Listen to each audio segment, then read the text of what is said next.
What is Perennial? And what does it have to do with a series on spiritual diversity and the common thread among many religions and spiritual paths? Well, I'm going to get to that in just a moment, but I do want to say as we start this series that I'm just really excited because I think that the theme that we're really going into for the next 4 weeks is really going to touch on the core of who we are as a community. You know, like I've said before, if you're new, we are a community that really celebrates spiritual diversity. So whether you're someone who maybe consider themselves to be spiritual but not religious, maybe you have some religious pluralism in your background, or maybe you came from something and you have gone through a spiritual evolution, maybe you consider yourself agnostic or atheist, we all find it to be incredibly valuable. And I think that's what's really fascinating about our community for me is that I don't think we just tolerate spiritual diversity here. I don't even think we just welcome it, but we find it to be valuable. We find it, in fact, to be an essential part of a healthy spiritual life, to learn from others, to learn from people who might see things differently than us or come from different backgrounds. How many of us might even go so far as to say that our future thriving as a species depends on our ability to celebrate spiritual diversity, to find common ground among unique cultural differences, right? This seems to be an absolute necessity for the future. Now, sometimes we look out at the world today and we feel like, I don't know, that doesn't seem to be going very well. It seems like a lot of people are digging in to their beliefs and their dogma and their doctrine. But I also find that at the same time that we are in an incredible time of awakening, that there are a lot of people waking up, that things like technology and the internet have made us a more global society and help us to appreciate different ways of thinking. So I think we're actually at a very fertile time for a new way forward when it comes to consciousness. And so this series in many ways is going to be about our future, a more interfaith, interspiritual future.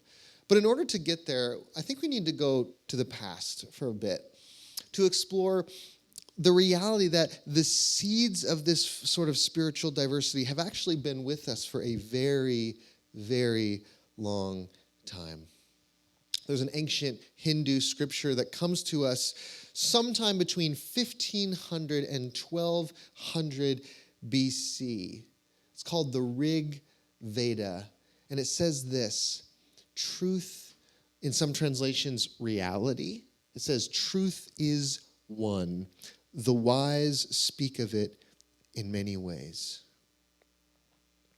1500 BC, there was this ancient understanding, right? This ancient understanding that, yes, we might use different language, different symbols, different images, different practices to express it, but that there is something fundamental about reality that everything seems to be pointing to.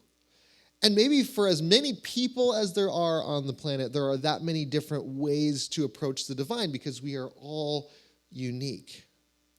But if you're like me, you might have grown up in a religious environment that told you the opposite, that tried to insulate you from this reality, right? Like maybe if you're like me, I went through this experience where when I was young, like junior high, my church used cool rock music to try to infuse some pretty intense dogmatic messages, right? So it's like there was cool heavy drums and electric guitar, and there was also like dogma that was trying to shield me from this reality of the beautiful tapestry of all the different ways to approach the divine. We had this song in junior high, and they were like, everyone, you need to jump up and down and bump your fist. It's all, and the song went like this. It was like, one way, Jesus. Anyone, Max, you know this song, right? Yeah, Max got me. I don't think anyone else knows that song, but Steven, you know that song?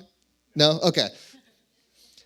It was a way to teach me at a young age not to appreciate all the possibilities, not to appreciate all the diversity of approaches to the divine. And so my journey in a lot of ways has been deconstructing that, deprogramming myself, moving towards a more expansive broadening and appreciation of all of the beauty in so many different paths. Maybe that's been your journey on some level. I know I can say that this is the journey of this community, a community that for multiple decades has been on this growth trajectory, starting out from the place of a more organized religious background and moving into more plurality, diversity, inclusion, open-mindedness, celebration of differences. And so in this series, we're really going to explore that, right? Like, how are these various traditions compatible with one another? What is that golden thread of truth that is weaving its way through all of them? And maybe most importantly, how do we live that? How do we embody it? Not just to have these abstract ideas about life and philosophies, but actually how does it become lived out and embodied as a value? And so the name of this series is Perennial. I was reading a book a while back, and it threw out this phrase in the book that I'd never heard before. And the phrase was the perennial philosophy. And basically what it said was this. You know how you might have in your journey have found like, well, it seems like all of the different religions and spiritual paths, they're all kind of saying the same thing from a different perspective. Have you found this to be true on some level, right? Maybe you're you consider yourself spiritual but not religious, and you sort of innately sense this. And maybe for you, you're like, well, I don't necessarily even need a religious path because I've sensed that they're all kind of saying the same thing, and I want that, right? Well, that has been called the perennial philosophy. A philosophy, a spiritual understanding that sort of includes and values the various traditions and the way they speak about it, but it goes deeper. It lives underneath. And so for me, it was a bit of an aha moment when I came across this phrase, because I was like, oh, finally I have language to speak about something that I feel like I've been sensing and intuiting for a long time. Now, you may have not heard this word in this context. You might have only heard the word perennial when it comes to plants. Like anyone, you immediately thought of plants, like annuals and perennials, right? Well, when it comes to plants, like a perennial plant is a plant that doesn't just live for 1 year or 2 years, but it can live for many years. And it is called perennial because it can bloom again and again and again. It renews itself year after year after year. And I find this is a perfect word for a spiritual philosophy that finds itself blooming again and again and again from culture to culture throughout millennia, right? It always blooms. It always finds its way to sprout forth. Maybe the specifics, the look of it is different, but the core is the same. There was a philosopher named Agostino Stucco, who lived in the 1500s, and he was the first person to coin this term. He called it, in Latin, it was Philosophia Perennis. And he says this, and keep in mind how much this resonates with the line from the Veda. He says, one principle of all things of which there has always been one and the same knowledge among all peoples. Right? It resonates with truth is one, the wise speak of it in many ways. Now, if you've been here a while, you know that I don't always show a photo of someone that we quote, but I couldn't resist showing a picture of Stucco because first off, I just have serious admiration for that outfit and his pose. This looks like an album cover. He looks like someone who would be going down the runway in Milan today.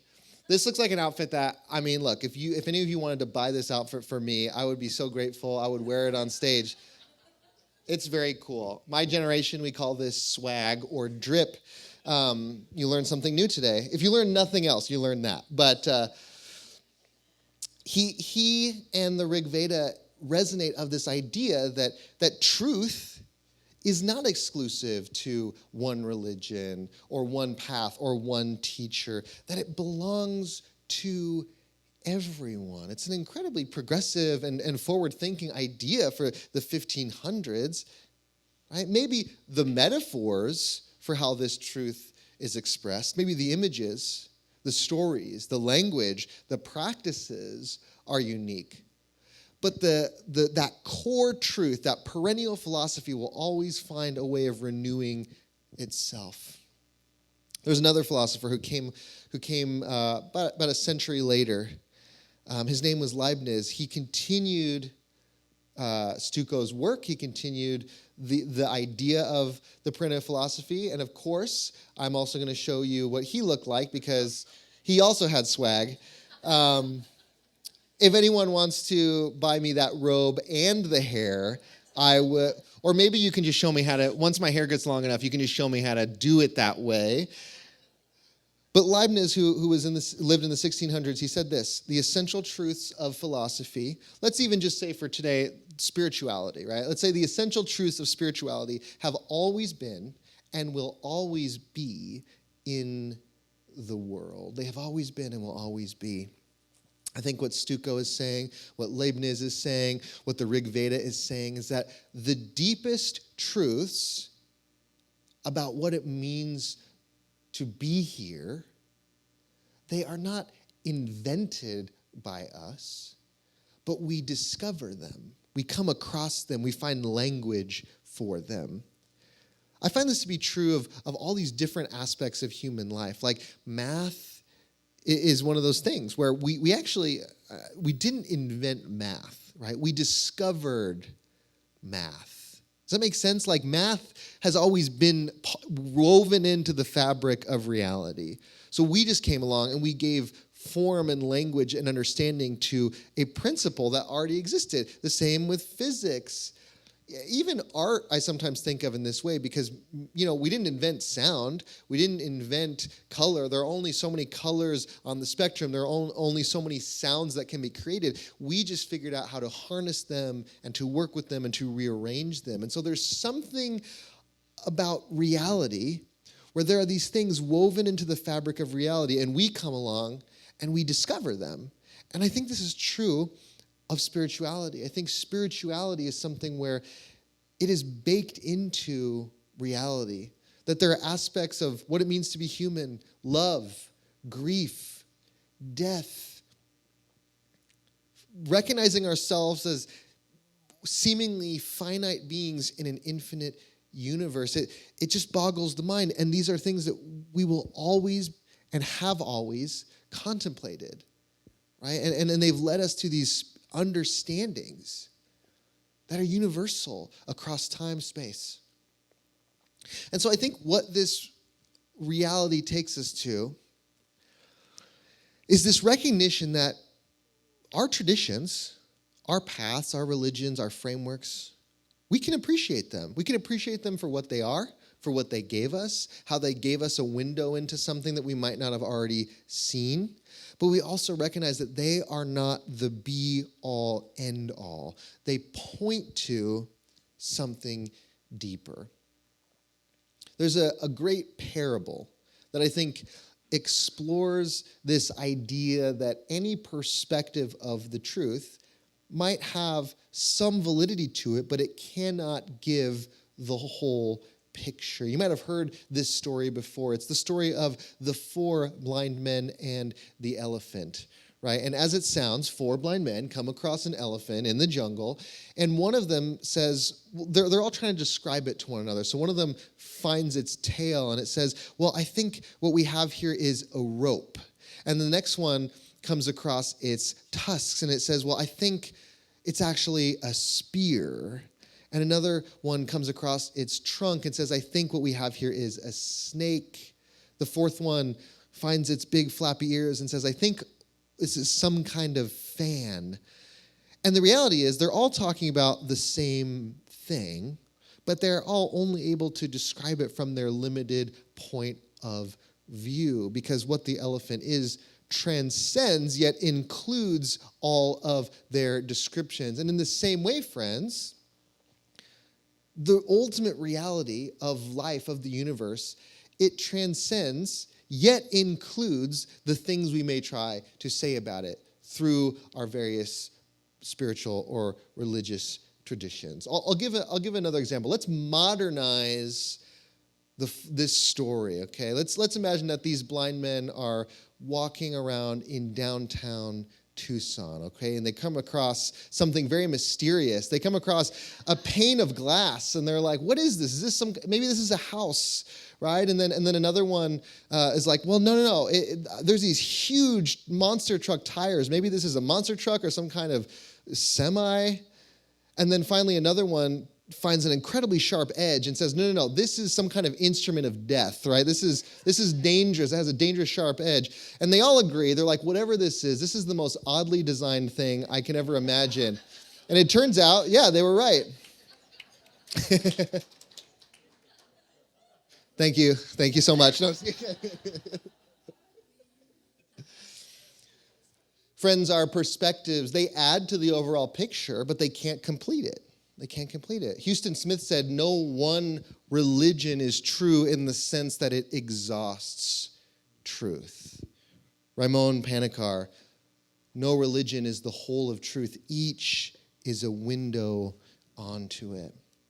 You can trade out the word religion for spiritual path, for a framework of way of approaching reality, even a scientific worldview, right? These are all windows, they're all perspectives, and they might bring different layers of knowledge, and they might help things become more accessible for us, but we don't look to any one to be the whole thing.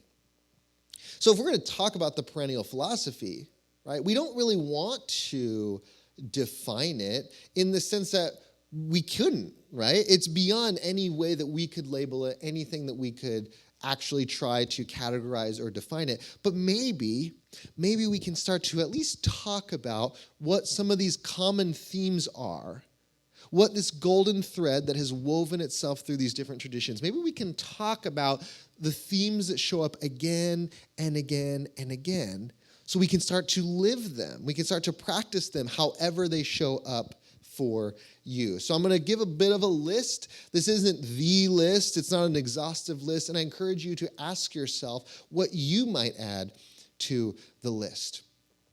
But it seems that the various spiritual and religious traditions of the world have invited us to see that there is, in fact, a spiritual reality and a spiritual dimension to life.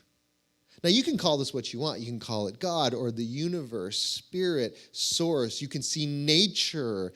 You can see the cosmos, right? Maybe you're out there and you're an atheist and you would say, well, I can see that there is a sense of connectedness, that we are all more connected than we probably realize, right? That there is meaning to be made in this universe. And maybe that alone is a sense of spirit.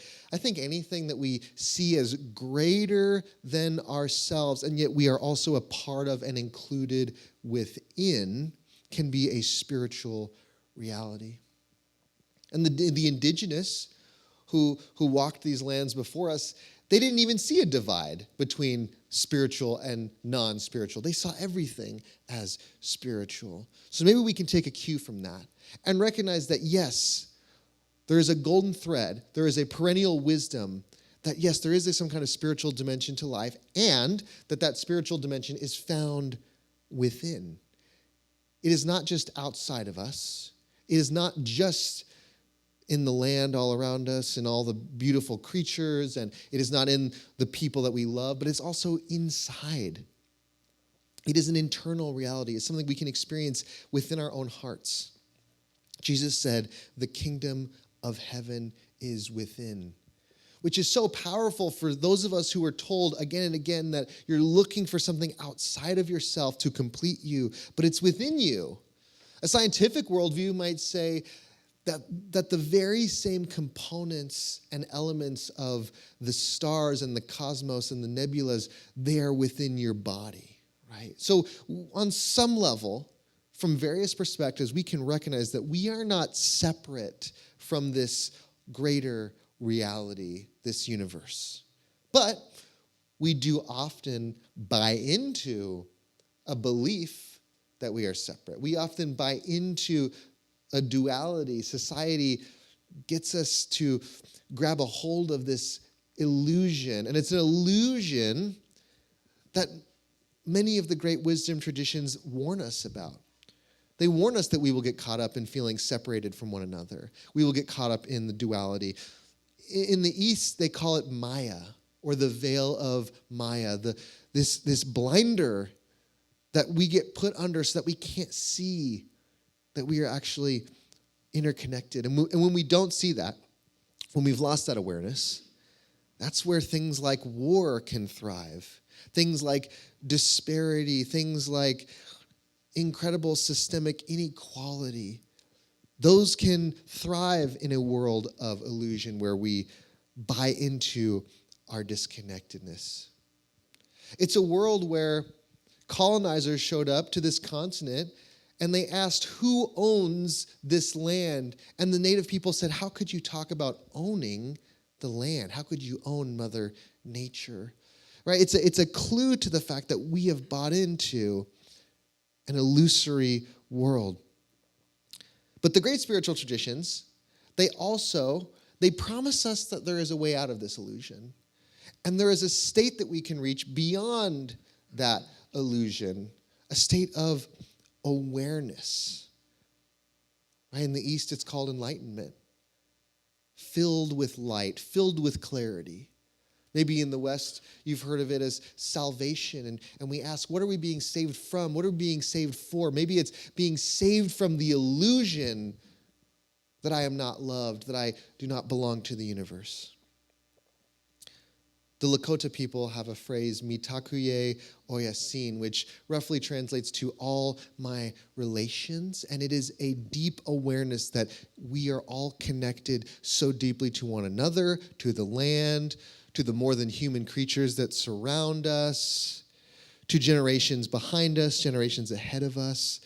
There are these awareness states that are available to us that the various traditions speak of that take us to a realization of what already is, right? Like when we say things like God is love or love is all, we have the opportunity to become aware of something that has already been true, which is great. It takes a lot of pressure off of us. We don't need to do anything.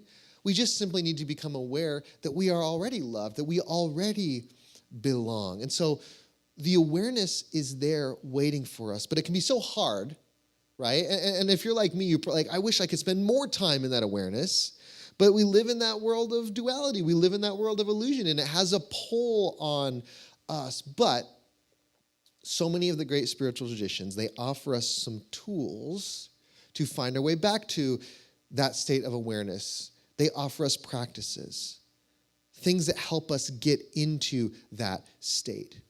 There's a great old saying that enlightenment happens by accident, but spiritual practice makes us accident prone.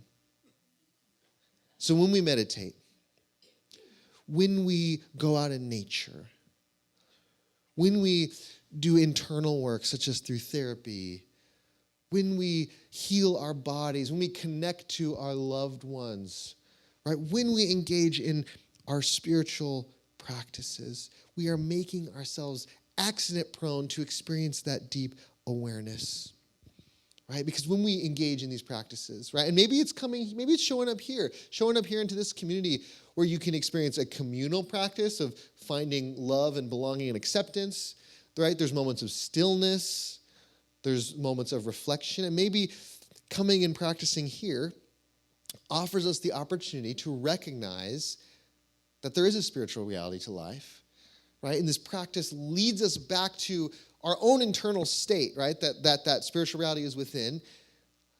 And these practices ultimately move us to break through the illusion and come back to that awareness. And so everything kind of works together. But there's really one more thing I want to add to this conversation today.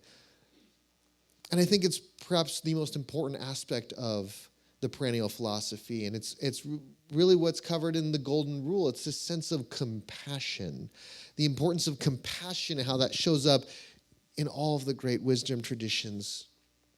We talked a couple weeks back about how the 7 generations principle is this understanding that everything we do affect 7 generations to come. And so may we have compassion, not just for ourselves, not just for those in our life, not just for those who even occupy the world right now, but those who are going to occupy the world 7 generations from now. Can we expand the level of compassion that we have available to us? That may be the ultimate aim of the perennial philosophy, of all these wisdom traditions, of all religion, is to get us out of caring for ourselves alone and caring for others. There is an Eastern concept of the bodhisattva, which is essentially one who has achieved that awareness state or enlightenment, and from that place overflows with so much compassion that they want to then turn and be of service to others, right? Many have said that teachers like Jesus are bodhisattva, right? Christ consciousness, it's a way of not just finding your own way to this deep state of awareness, but then that leading you to care for others and have compassion. And maybe that is the essential embodied truth of the perennial philosophy. Now, you can add your own, and I encourage you. This isn't the only list. I think that what is perennial to you might be different for me, and next week we're going to even dive into that further of what is your spiritual path? What is your own way of seeing things, your own way of doing things, and can we celebrate that, right? That you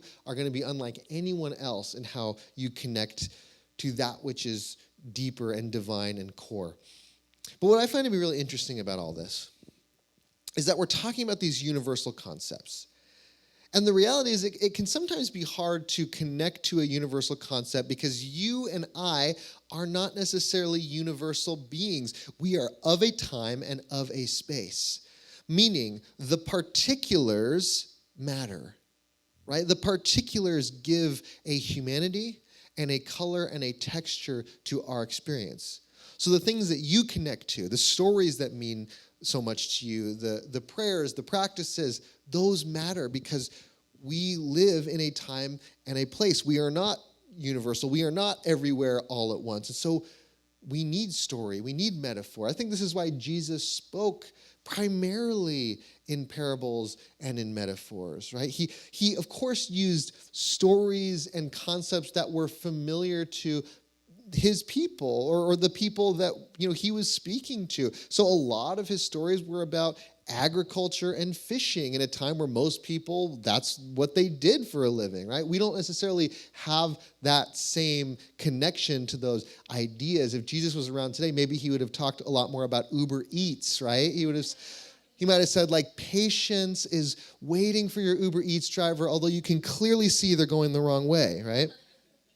But no, in his time, he said things like, the kingdom of heaven is like a vineyard, or God's love is like a farmer or a banquet, giving texture, giving humanity, giving flesh and blood to something universal. So think for a moment about those things in your life, right? The particulars, the flesh and blood, the ways that the universal has showed up to you in a particular story, in a particular practice. I think of these things as containers, right? We're containing the infinite. But if you imagine that this water is infinite, you still need a cup to drink from the water. And so we need our particulars in order to engage with something universal. Rumi said it this way: the lamps are different, but the light is the same. Friends, we are all so unique that we are all going to have our own lamp. We're all going to be inclined to our own way of seeing things, the metaphors and the images that are meaningful to us. And it's pretty likely that the things that make up your lamp or your cup are going to have a lot to do with maybe your history, your family history, maybe even you recognize the importance of geography. The reality that if you were brought up with a religion, it probably had something to do with where you were born. Maybe you're inclined to certain ways of seeing the world because of the time in life that you're in. We can appreciate all this. We don't have to reject it. But we also recognize that there are limitations, that it isn't giving us the whole picture. The trick here is appreciating our cups, appreciating our lamps without overly identifying with them.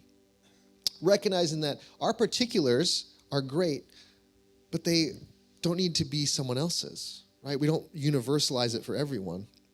This is, I think, what makes our community really special. What I love about the interactions that we have here is that we all can appreciate the unique ways that each of us might see things and might come to the divine and might speak about the unspeakable.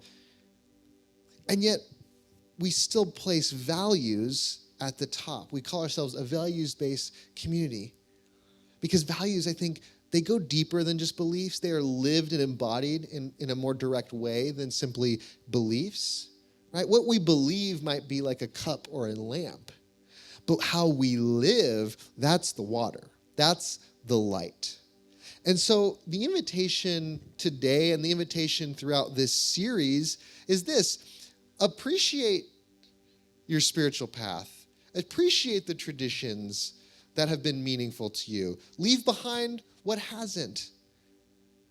But when you think about those symbols, those traditions, those teachers, those teachings, right? They were meaningful to you, and it might be so different for someone else, but you can find that perennial philosophy that unites them both. So today I just want to invite us as we close to take a breath, get comfortable, and if you feel comfortable, we can close our eyes. You can create a soft gaze. And I just want to invite you to take a moment and to see in front of you the images and the symbols and the stories that have connected you to a divine reality. What have the particulars been for you?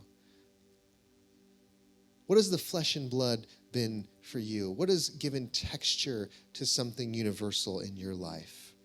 Right? Maybe it was an experience as part of a community. Maybe it was music and art. Maybe there are spiritual practices that have been meaningful to you. Maybe there are teachers like Jesus and Buddha that come to mind. We can appreciate the value that these things have brought to our lives, and we can leave behind anything that no longer serves us. And then we just take a moment and we find within ourselves, looking through these lamps and these cups and seeing that there is in fact a deeper light, a deeper water, that which is perennial. That which was named, but now gives way to something nameless.